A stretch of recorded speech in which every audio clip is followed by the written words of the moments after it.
नमस्कार दोस्तों, मैं हूं राहुल कुमार। आपका स्वागत है। आज की कहानी उत्तर प्रदेश के लखनऊ की है।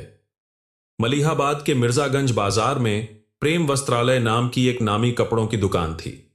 त्योहार का मौसम था और दुकान पर ग्राहकों की अच्छी खासी भीड़ लगी हुई थी। करवा चौथ भी 2 दिन बाद ही आने वाला था, तो हर कोई खरीदारी में जुटा था। इसी भीड़ भाड़ और शोरगुल के बीच विकास नाम का एक युवक, जो दुकान में सेल्समैन था, बार बार आ रहे मोबाइल फोन के कॉल्स से परेशान हो गया था। हर 2 मिनट में फोन बज उठता और विकास कभी ग्राहक को संभाले तो कभी फोन देखे। उसे समझ नहीं आ रहा था कि क्या करे। आखिरकार तंग आकर उसने मोबाइल ही स्विच ऑफ कर दिया ताकि ध्यान दुकान के काम पर दे सके। जब दोपहर में भीड़ कुछ कम हुई तो विकास ने राहत की सांस ली। लंच का समय हो चुका था, तो वह अपना टिफिन उठाकर दुकान के पीछे बने एक छोटे से गोदाम में चला गया। वहां बैठकर उसने पहले टिफिन खोला, फिर सोचा मोबाइल भी ऑन कर लेता हूं। जैसे ही मोबाइल ऑन हुआ, स्क्रीन पर 22 मिस कॉल और 8 व्हाट्सएप मैसेज एक साथ चमकने लगे।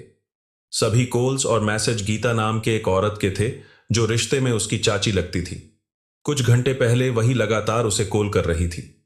इस बार कॉल करने के बजाय विकास ने सोचा पहले मैसेज ही पढ़ लेता हूं। जैसे जैसे वह मैसेज पढ़ता गया, उसका मूड और खराब होता गया।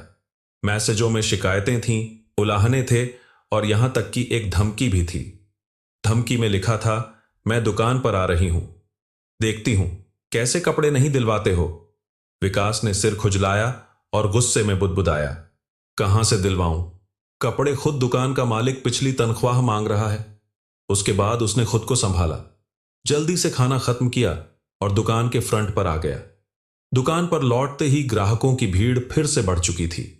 उसने बिना समय गवाए अपने साथी सेल्समैन के साथ मिलकर काम में हाथ बंटाना शुरू कर दिया। तभी उसकी नजर सड़क की ओर पड़ी। गीता दुकान की ओर ही आ रही थी। उसे देखकर विकास थोड़ी देर के लिए घबरा गया और चुपचाप एक किनारे खिसक गया। गीता सीधे दुकान में दाखिल हुई और तेज आवाज में शिकायती अंदाज में बोल पड़ी, क्यों नहीं उठाया फोन? कितनी बार कॉल किया तुमको? विकास ने हड़बड़ाते हुए कहा, देख रही हो ना दुकान पर कितना काम है। गीता ने बात काटते हुए कहा, फोन ही बंद कर दिया था तुमने। अब बताओ मेरी साड़ी कहां है?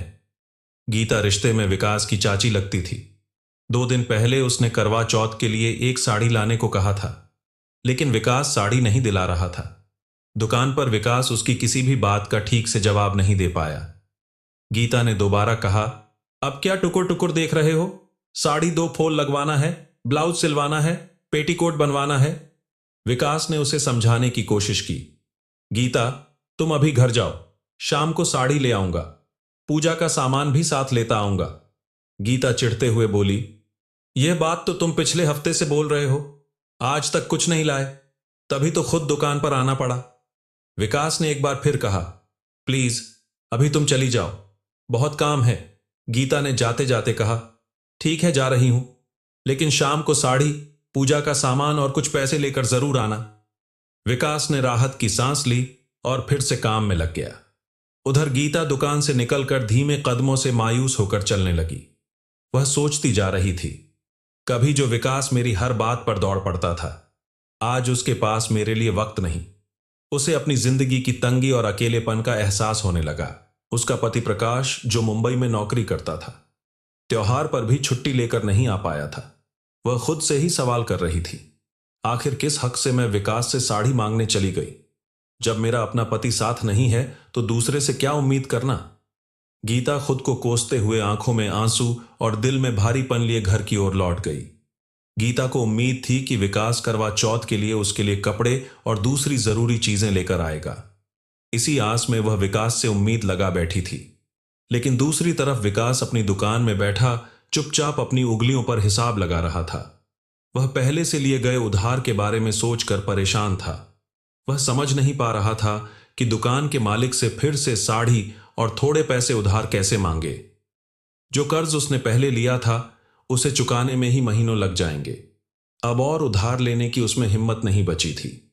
करवा चौथ के दिन गीता ने मन मारकर वही पुरानी रोज पहनने वाली साड़ी पहन ली। उसी में उसने चावल, बतासे और जल से चांद को अर्घ्य दिया और बाकी छोटी मोटी रस्में भी निभा ली। छलनी से पति की तस्वीर देखी, चंद्रमा को प्रणाम किया और व्रत खोलने के बाद पास बैठी अपनी 6 साल की बेटी दीपिका को प्रसाद दे दिया। रात का समय हो चला था। गहरी रात का सन्नाटा था। गीता भूखी प्यासी थी। नींद नहीं आ रही थी। तभी उसे दरवाजे पर किसी के आने की हल्की सी आवाज सुनाई दी। वह तुरंत बाहर आई तो देखा कि विकास दरवाजे के सामने खड़ा था।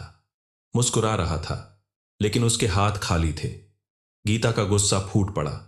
वह तेज आवाज में बोली, अब क्या लेने आए हो, और वह भी आधी रात को?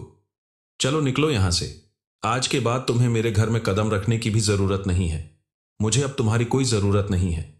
विकास ने धीरे से कहा। गीता, मेरी मजबूरी तो समझो। लेकिन उससे पहले ही गीता चिल्लाकर भद्दी गाली देने लगी। जब तुमको मन होता है तो आ जाते हो मेरे सामने, लेकिन जब मुझे तेरी जरूरत होती है तब गायब हो जाते हो। गीता की बातें थम नहीं रही थीं। वह लगातार गालियां दे रही थी और विकास चुपचाप सब कुछ सुनता जा रहा था। उसकी हालत अजीब हो गई थी। वह बोलना चाहता था, लेकिन गीता कोई मौका ही नहीं दे रही थी। वह ऐसा बर्ताव कर रही थी जैसे भूखी शेरनी अपने शिकार पर गुर्रा रही हो। आखिर में गीता एकदम से मुड़ी और गुस्से में दरवाजा अंदर से बंद कर लिया। विकास कुछ पल वहीं खड़ा रहा, फिर चुपचाप वापस लौट गया। उस रात के बाद गीता ने मन में ठान लिया कि अब वह कभी विकास को अपने पास नहीं आने देगी। उसने यह भी फैसला कर लिया कि वह उससे दोबारा कोई बात नहीं करेगी, और ऐसा ही हुआ। कई हफ्ते बीत गए, लेकिन गीता ने ना तो विकास से मुलाकात की, ना ही फोन या कोई मैसेज भेजा। यहां तक कि नए साल की शुभकामनाएं तक नहीं दी। जबकि विकास उसे कई बार फोन करता रहा, लेकिन गीता उसका फोन काट दे रही थी।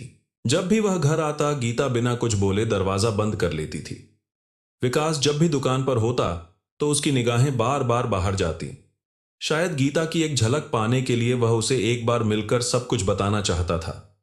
अपनी मजबूरी, अपना प्यार और वह सारा खर्च जो उसने उसके लिए किया और जिसकी वजह से वह इतना कर्जदार बन गया था। एक दिन अचानक बाजार में विकास की नजर गीता पर पड़ी। वह अपने पिता सिद्धनाथ, बेटे दीपांशु और बेटी के साथ कुछ सामान खरीद रही थी। असल में गीता का ससुराल ईशापुर में था और उसका पति प्रकाश मुंबई में प्राइवेट नौकरी करता था। लखनऊ से कुछ किलोमीटर दूर उसका मायका दिलावर नगर में था। उसके पिता सिद्धनाथ अक्सर उसकी देखरेख करने और जरूरत की चीजें दिलवाने ससुराल आते रहते थे। उस दिन गीता एक कॉस्मेटिक की दुकान के सामने अकेली खड़ी थी। तभी विकास दुकान से तुरंत बाहर निकलकर चुपचाप उसके सामने आ खड़ा हुआ। विकास ने गीता का हाथ पकड़कर उसे एक तरफ ले जाकर गंभीर लहजे में पूछा, आखिर तुम्हारा इरादा क्या है? क्यों बार बार ऐसे काम कर रही हो जैसे तुम चाहती हो कि मैं तुम्हें मार डालूं? उसने बिना रुके एक ही सांस में गीता को खरी खोटी सुना दी। विकास ने गुस्से में यहां तक कह डाला कि या तो तुम मुझे मार डालो या फिर मैं ही तुम्हें खत्म कर दूं। माहौल काफी तनावपूर्ण हो गया था। गीता ने मौके की गंभीरता को समझते हुए चुपचाप सब सुना, लेकिन किसी तरह की प्रतिक्रिया नहीं दी। थोड़ी देर बाद विकास खुद ही शांत हो गया। तब गीता अपने बच्चों को साथ लेकर चुपचाप अपने घर लौट गई। 17 जनवरी 2025 की सुबह मलिहाबाद थाने में तैनात बीट इंचार्ज एसआई अमन श्रीवास्तव को सूचना मिली कि ईशापुर गांव में एक महिला और उसकी 6 साल की बेटी की उनके घर के अंदर हत्या कर दी गई है।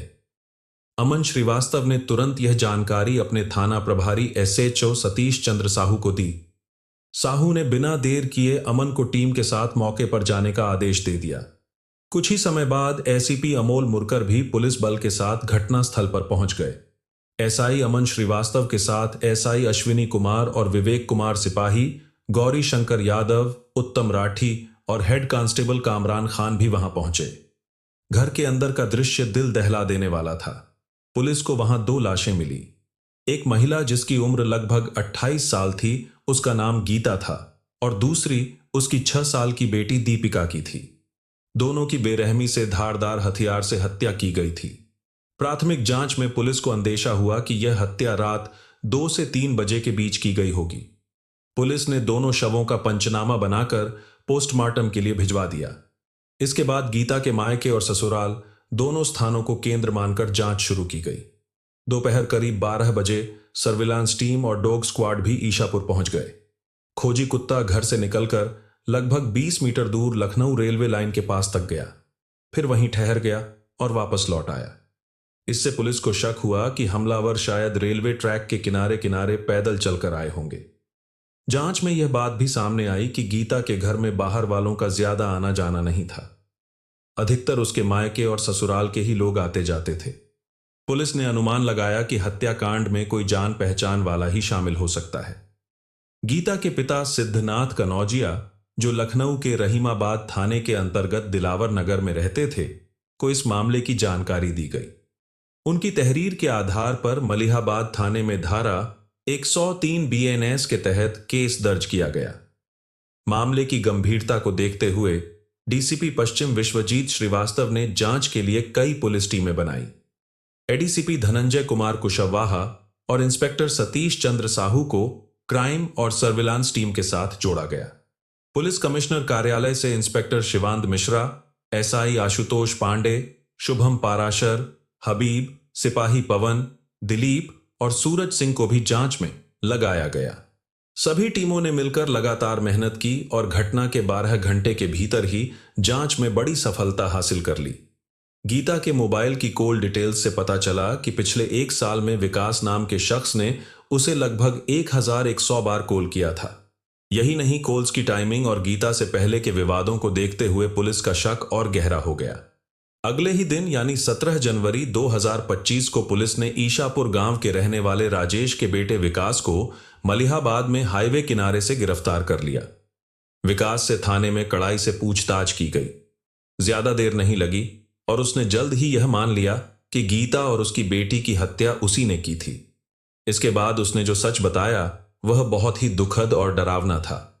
उसने यह भी बताया कि उसने यह खौफनाक वारदात आखिर क्यों और किस तरीके से की थी। तो चलिए दोस्तों, वीडियो में आगे बढ़ते हैं और इस घटना को विस्तार से जानते हैं। उससे पहले कृपया चैनल को सब्सक्राइब अवश्य कर लें। साथ ही वीडियो को लाइक और शेयर भी करें और अंत में इस घटना के बारे में अपना विचार भी कमेंट में जरूर बताएं। तो चलिए वीडियो में आगे बढ़ते हैं। उत्तर प्रदेश की राजधानी लखनऊ से लगे 24 नंबर हाईवे के पास मलिहाबाद से लगभग 3 किलोमीटर दूर एक छोटा सा गांव है। नाम है ईशापुर। इसी गांव में प्रकाश कनौजिया का परिवार रहता था। प्रकाश के पिताजी का नाम राम खिलावन था और उनका परिवार आर्थिक रूप से काफी कमजोर था। गांव में रहकर गुजारा करना मुश्किल होता जा रहा था। इसी वजह से राम खिलावन का छोटा भाई रामविलास साल 2010 में रोजगार की तलाश में मुंबई चला गया। मुंबई जाकर उसने मेहनत मशक्कत से छोटा मोटा काम शुरू किया और कुछ समय बाद वहां एक छोटी सी लॉटरी की दुकान खोल ली। किस्मत ने साथ दिया तो उसका धंधा धीरे धीरे चल निकला। जब काम जम गया तब उसने गांव में अपने बुजुर्ग माता पिता और भाई के परिवार की मदद के लिए हर महीने पैसे भेजना शुरू कर दिया। रामविलास की सलाह पर राम खिलावन ने साल 2014 में अपने बेटे प्रकाश की शादी करवा दी। प्रकाश का विवाह दिलावर नगर की रहने वाली सिद्धनाथ कनौजिया की बेटी गीता से हुआ। शादी के बाद गीता अपने ससुराल ईशापुर आ गई। शुरू में प्रकाश और गीता का वैवाहिक जीवन काफी खुशहाल रहा। शादी के 1 साल बाद गीता ने एक बेटे को जन्म दिया जिसे उन्होंने दीपांशु नाम दिया। शादी के बाद घर का सारा खर्च चलाने की जिम्मेदारी प्रकाश पर आ गई। वह भी कुछ काम शुरू करना चाहता था, लेकिन परिवार को अकेला छोड़कर बाहर जाना उसे ठीक नहीं लगता था। फिर शादी के 3 साल बाद गीता ने एक बेटी को जन्म दिया। अब दोनों बच्चों की परवरिश और भविष्य की चिंता उन्हें सताने लगी थी। गीता ने धीरे धीरे प्रकाश पर दबाव बनाना शुरू किया कि वह भी मुंबई जाकर अपने चाचा रामविलास के साथ कोई काम शुरू करे। इस बारे में उसने अपने ससुर से भी बात की और उन्हें भी राजी कर लिया। साल 2018 की होली पर रामविलास गांव आया था। तब गीता ने उससे भी प्रकाश को अपने साथ ले जाने की गुजारिश की। रामविलास मान गया। होली के कुछ दिनों बाद अप्रैल के पहले हफ्ते में प्रकाश मुंबई चला गया। वहां रामविलास ने उसके लिए एक छोटी सी खोली किराए पर ली और उसकी भी एक छोटी लॉटरी की दुकान खुलवा दी। प्रकाश ने खूब मेहनत की और अपने अच्छे व्यवहार से ग्राहकों का दिल जीत लिया। काम धीरे धीरे अच्छा चलने लगा, लेकिन इस चक्कर में वह गीता और बच्चों से कुछ दूर होता गया। वह सोचता था कि पैसे जमा करके दिवाली पर खूब सारा पैसा लेकर गांव जाएगा। करीब 6 महीने बाद वह एक रात के लिए गांव आया, कुछ पैसे दिए और अगली सुबह फिर मुंबई लौट गया। गीता को उसका इस तरह जल्दी जल्दी वापस जाना पसंद नहीं आया, लेकिन वह कुछ कह नहीं पाई। फिर धीरे धीरे 1 साल बीत गया। प्रकाश गांव नहीं आ सका। साल 2020 में कोरोना महामारी आ गई और लॉकडाउन लग गया। अब वह चाहकर भी घर नहीं आ सकता था। कुछ समय बाद होली पर उसने फिर से गांव आने का मन बनाया, लेकिन एक और लॉकडाउन लग गया और वह फिर मुंबई में ही फंसा रह गया। इस वजह से उसका धंधा भी मंदा पड़ गया और कमाई घटने लगी। घर का खर्च चलाना गीता के लिए मुश्किल हो गया था। जो पैसे प्रकाश ने भेजे थे वे भी खत्म हो गए थे। इसी बीच प्रकाश ने अपने चचेरे भाई राजेश के बेटे विकास से मदद मांगी। उसने विकास से कहा कि वह गांव में उसकी पत्नी गीता और बच्चों का ख्याल रखें। प्रकाश ने फोन पर गीता को भी बताया कि वह बेहिचक विकास से कोई भी मदद ले सकती है। इसके बाद विकास का गीता के घर आना जाना शुरू हो गया, क्योंकि दोनों के बीच चाची भतीजे का रिश्ता था। इसलिए गांव वालों और गीता के मायके वालों को उनके मिलने जुलने पर कोई शक नहीं हुआ। विकास ने अपने चाचा प्रकाश से जो वादा किया था वह उसे पूरी ईमानदारी से निभा रहा था। चाचा के ना रहने से वह अक्सर चाची गीता का हालचाल लेने पहुंच जाता था। जब भी काम से थोड़ी फुर्सत मिलती वह गीता से मिलने चला आता था। दोनों घंटों साथ बैठकर बातें करते रहते थे। गीता अपने मन की बातें बताती और विकास बड़े ध्यान से सुनता था। अगर गीता को किसी चीज की जरूरत होती तो विकास उसे ला देता था। विकास मलिहाबाद के बाजार में एक कपड़े की दुकान पर नौकरी करता था। रोज शाम को घर लौटते समय अक्सर गीता से मिलने चला जाता था। दिन प्रतिदिन उसका मन गीता की ओर आकर्षित होता जा रहा था। गर्मियों के दिन थे और उस रात घड़ी में 9 बज रहे थे। धीरे धीरे रात अपना साया फैला रही थी। गीता के दोनों बच्चे आंगन में चारपाई पर सो चुके थे। घर के अंदर सन्नाटा था और वहां केवल विकास और गीता मौजूद थे। जब विकास उठकर चलने लगा तो गीता ने उसे रोकते हुए कहा, आज यहीं खाना खा लो और यहीं रुक जाओ। गीता की यह बात सुनकर विकास थोड़ी देर के लिए रुक गया, मानो कुछ सोचने लगा हो। उसके मन में एक ख्याल कौधा और उसने लालटेन की धीमी रोशनी में गीता के चेहरे को गौर से देखा। गीता का गोरा चेहरा और उसका अकेलापन विकास को अपनी ओर खींचने लगा था। विकास केवल 25 साल का था। वह एक कुंवारा युवक था जिसके मन में अब कुछ भावनाएं उमड़ने लगी थीं। काफी देर तक गीता को देखने के बाद विकास बोला, आज तो मुझे घर जाना होगा, लेकिन कल शाम को मां से पूछकर जरूर रुकने आऊंगा। विकास की यह बात सुनकर गीता हल्की सी मुस्कुराई और बोली, कल जरूर आना, तुम्हें मेरी कसम है। गीता के इस तरह कसम देकर कहने से विकास का मन और भी बेचैन हो गया। अब उसे साफ साफ गीता की चाहत समझ आने लगी थी। जाते जाते वह बोला, ठीक है, कल रात खाना भी यहीं खाऊंगा और यहीं रुकूंगा। अगले दिन विकास ने पूरी तैयारी कर ली थी। उसने नॉनवेज खाने का सामान खरीदा और शराब की एक बोतल भी ले ली। दिन में ही वह बाइक से यह सारी चीजें गीता के घर पहुंचाकर शाम को आने का वादा कर गया। रात को करीब 10 बजे वह गीता के घर पहुंचा। गीता उसके साथ खाना खाने के लिए तैयार बैठी थी। खाना खाने से पहले विकास ने शराब के 2 पैक पीने की सोची। जब गीता खाना गर्म करने रसोई में गई तो इसी बीच विकास ने जल्दी से शराब पीनी शुरू कर दी। जब गीता खाना लेकर आई तब विकास थोड़ा नशे में था। उसने गीता को भी जबरदस्ती 2 पैक शराब पिला दी। शराब का असर दोनों पर चढ़ चुका था। फिर वे आपस में बातें करते करते छेड़छाड़ और नोक झोंक में लग गए। उसके बाद धीरे धीरे उन्होंने अपनी शारीरिक भूख भी मिटाई। उस रात उनकी भावनाएं और इच्छाएं उन पर पूरी तरह हावी हो गई थीं। एक बार जब यह सीमाएं टूटी तो उसके बाद दोनों अपनी मर्जी से मिलने लगे। गीता को अपने पति से वैवाहिक सुख नहीं मिल पा रहा था, वहीं विकास अभी तक अकेला और कुंवारा था। गीता ने खुलकर विकास का साथ दिया और विकास भी उसकी हर जरूरत पूरी करने लगा। पिछले साल जनवरी 2024 में जब प्रकाश कुछ दिनों के लिए लखनऊ आया था तो 1 हफ्ते घर पर रहकर दोबारा मुंबई लौट गया। उसके बाद गीता कुछ समय मायके में रही, लेकिन इस बार अक्टूबर 2024 के बाद वह ससुराल के बाग में बने अलग मकान में रहने लगी थी। इसी घर के आगे बाग खत्म हो जाता था और पास में रेलवे लाइन गुजरती थी। अब गीता और विकास की मुलाकातें वहीं होने लगी थीं।